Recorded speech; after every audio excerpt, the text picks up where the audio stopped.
अस्सलाम वालेकुम dear students. आज हम स्टार्ट कर रहे हैं फर्स्ट ईयर की मैथ चैप्टर 7। चैप्टर 7 हमारे पास है एक्सरसाइज 7.2। ठीक है, अगर आप लोगों को किसी भी एक्सरसाइज का क्वेश्चन चाहिए हो, कोई भी क्वेश्चन चाहिए तो आप लोग हमें कमेंट कर सकते हैं। फर्स्ट क्वेश्चन हमारे पास है इवेलुएट द फॉलोइंग।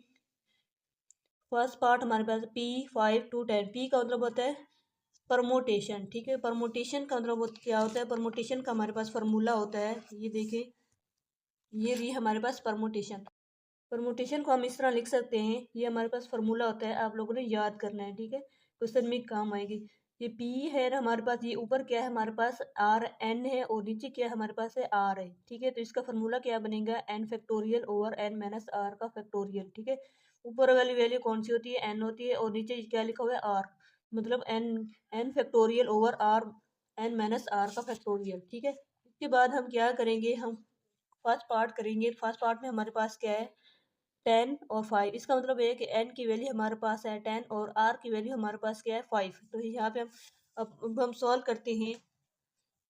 यहाँ पे हमारे पास आएगी n 5 है, मतलब n की वैल्यू हमारे पास क्या है? 10 है, और r की वैल्यू हमारे पास क्या है? 5 है। ठीक है, अब हम यहाँ पे फार्मूला लिखते हैं अपना, n factorial over n minus r का फैक्टोरियल। ठीक है, यहाँ पे अब हम यहाँ पे लिख लेते हैं। जब हम हमारे पास आएगी एन फैक्टोरियल मतलब 10 फैक्टोरियल, इसके हम लिखेंगे 10 factorial over n minus, n की जगह हम लिखेंगे 10 माइनस 5 का फैक्टोरियल। ठीक है, 10 माइनस 5 का फैक्टोरियल। इस 10 फैक्टोरियल को हम कैसे लिखेंगे? 10 में से 5 को माइनस करेंगे तो 5 फैक्टोरियल। हम इस 10 को 5 फैक्टोरियल तक ओपन करते हैं। कैसे करेंगे? 10 dot 9 dot 8 dot 7 dot 6 dot 5, 5 6 7 8 9 10। तो यहाँ पे हम क्या लिख देंगे? 5 फैक्टोरियल, क्योंकि नीचे हमारे पास 5 फैक्टोरियल बचेगा। 10 में से 5 को माइनस करेंगे तो 5 फैक्टोरियल बनेगा। तो यहाँ पे हम लिख लेंगे 5 फैक्टोरियल। तो यहाँ पे क्या आएगा? 5 फैक्टोरियल। तो अब हम क्या करेंगे? इन सबको मल्टीप्लाई करेंगे तो हमारा आंसर आएगा, ये देखें, 9 मल्टीप्लाई 10 करते हैं तो ये क्या बनता है? 90 बनता है। ठीक है, 90 multiply by 8 multiply by 7 multiply by 6। ठीक है, 6 7 8 तक हमने लिखा, और 9 और 10 को मल्टीप्लाई करके लिखा तो 90 बना। तो ये हमारा आंसर आता है 3030। ठीक है, यहाँ पे लिखेंगे 30240, ये लिखा। ठीक है, ये हमारे पास आंसर आता है। ये था फर्स्ट पार्ट। अब हम करेंगे सेकंड पार्ट।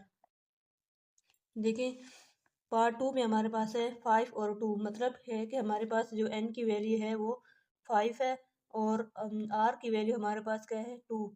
तो हम इसको लिख सकते हैं n फैक्टोरियल, यहाँ पर फॉर्मूला लिखेंगे n फैक्टोरियल और n माइनस r का फैक्टोरियल। ये परमुटेशन का फार्मूला है, तो इसको हम लिखेंगे n फैक्टोरियल की जगह हम लिखेंगे 5 फैक्टोरियल और n माइनस r, n मतलब 5 माइनस 2 का होल फैक्टोरियल। ठीक है, 5 में से 2 को माइनस करती है तो 3 बनता है। तो 5 फैक्टोरियल को हम ओपन करेंगे 4 3 तक, 5 4 और 3 फैक्टोरियल।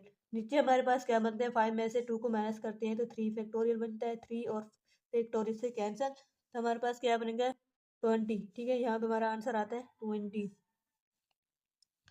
अब हम क्या करेंगे? नेक्स्ट पार्ट करेंगे, पार्ट 3। अब देखिए क्वेश्चन पार्ट पार्ट हमारे पास है 3। पार्ट 3 में हमारे पास है 7 7 का मतलब यहाँ पे ये n भी 7 है और r भी 7 है, सेम सेम। तो इसका फार्मूला लगाएंगे n फैक्टोरियल और n माइनस r का फैक्टोरियल। ठीक है, यहाँ पे r फैक्टोरियल। अब हम क्या करेंगे? जब हम वैल्यू पुट करेंगे तो हमारे पास आएगा 7 फैक्टोरियल। ठीक है, और नीचे क्या आएगा? 7 माइनस 7 का होल फैक्टोरियल। इसका मतलब है कि हमारे पास क्या आएगा? 7 माइनस 7 को माइनस करते हैं तो क्या बनता है? 0। तो ये बनेगा 0 factorial.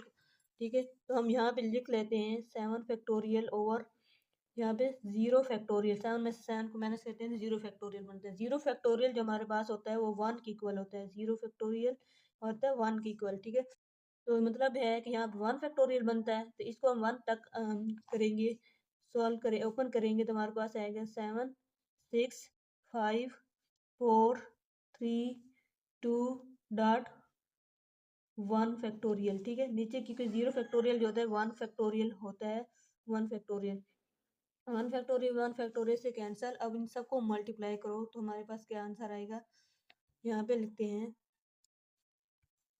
2 multiply by 3 multiply by 4 multiply by 5 multiply by 6 multiply by 7, ठीक है। हमने 2 3 4 5 6 7 को क्या किया, मल्टीप्लाई किया, ठीक है। तो अब हमारा आंसर क्या आएगा, 5040, ठीक है। ये हमारे पास आंसर आता है 5040 पार्ट 3 का। अब हम करेंगे पार्ट 4।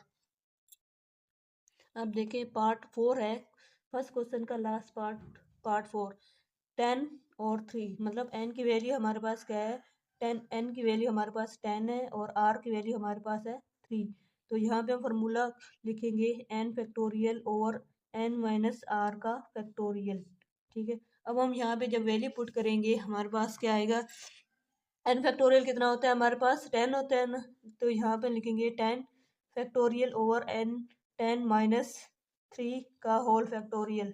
तो हमारे पास क्या बनेगा, ये इसको हम 10 में से 3 को माइनस करते हैं तो 7 फैक्टोरियल बनता है। तो मतलब 10 को हम कहाँ तक ओपन करेंगे, 7 तक, ताकि 7 फैक्टोरियल कैंसिल हो जाए। 10 9 8 और 7 फैक्टोरियल। तो नीचे क्या बनेगा हमारे पास, 7 फैक्टोरियल बनेगा, क्योंकि 10 में से 3 करते हैं तो 7 फैक्टोरियल।